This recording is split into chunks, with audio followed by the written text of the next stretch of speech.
Well, good morning, my friend, and welcome to the Pastor's Podcast. It is Wednesday morning, and good to have you along with me. We are on the last day of the Old Paths Conference and looking forward to what God's going to do. What a great day yesterday, and seeing people just being helped, pastors being helped.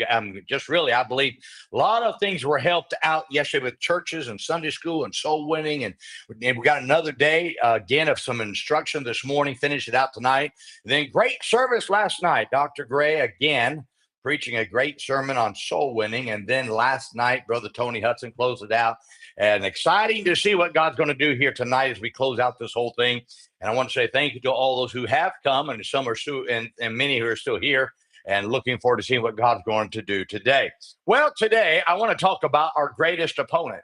In Jude chapter 1 and verse 3, God says, He says, Beloved, when I gave all diligence to write unto you the common salvation, he says, it was needful for me to write unto you and exhort you that ye should earnestly contend for the faith, which was once delivered unto the saints. Now, God commands every believer to contend for the faith, not just contend for it, but earnestly do it. So we often use this verse as a rallying cry to fight for the faith, and using this verse in this manner is not wrong. However, we need believers who also have, and by the way, we need these believers who have the backbone to fight for the faith. I bemoan the fact. It just I don't know how to say this. It bewilders me how many people, Christians, are so silent, spineless to say anything about someone who's made some wrong decisions concerning the faith. Well, they're a friend. Get over it. Good night. We have people who are just they're just passive. And by the way, that's how the faith becomes compromised. When you can't say that a friend has done wrong, then something is wrong. You see, the faith will soon become a bother to your worldly way of life if you don't somewhere contend for it. But to contend for the faith also means to compete for it. So when a person is in contention for something, they are competing for something. For instance, we will say that someone is in contention to win the championship, which means they are contending for a sport.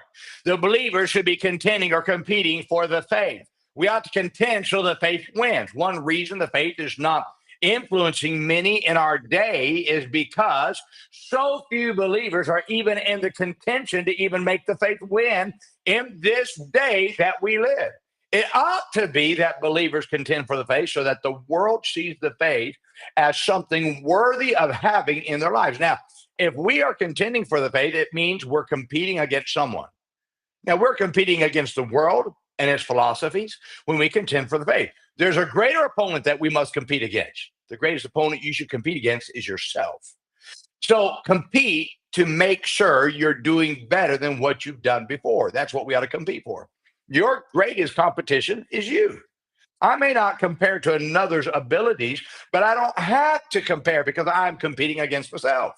I may be better or bigger than another, but if I compete against myself, I won't look down on anyone who may not be where I'm at because I'm not competing against them. I'm competing against myself.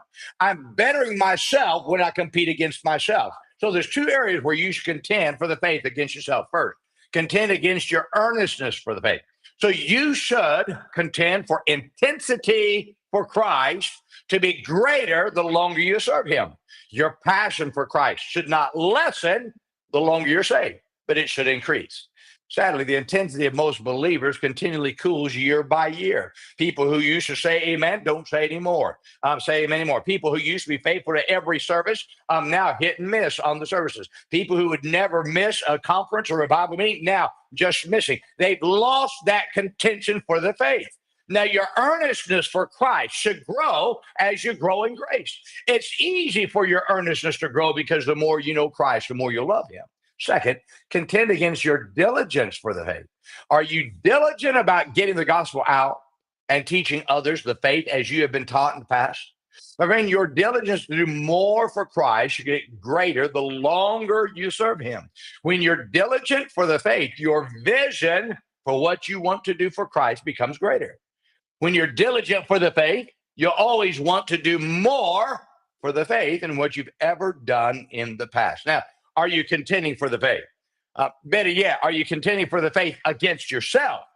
When you compete against yourself, is when you'll find your earnestness for the faith continues to grow, and your diligence to do more for God will increase.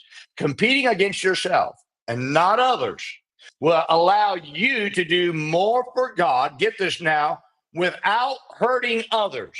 That's what we want to do. I want to do more for Christ, so I contend against Alan Domley.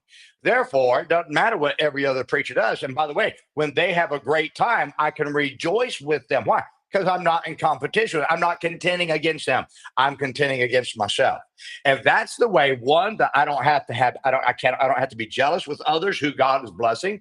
It's a way that I can rejoice with them, but it's also a way that it keeps me from becoming bitter towards God because He's not giving me what He's given someone else. I'm not competing against them. I'm competing against self. When I compete against self, doesn't matter what everybody else is doing. I'm trying to compete for the faith for myself. My passion, my drive, my diligence, trying to do the best I can for God. I'm against me and what I know I can do and what I have done. And when I do that, my friend, the faith will always be relative in my life and allow me to be able to spread it to others and get others to follow with me. Well, I hope this is a great help to you today. Now, I want you to remember today, be good to everyone. Everyone's having a tough time. Have a great day, my friend.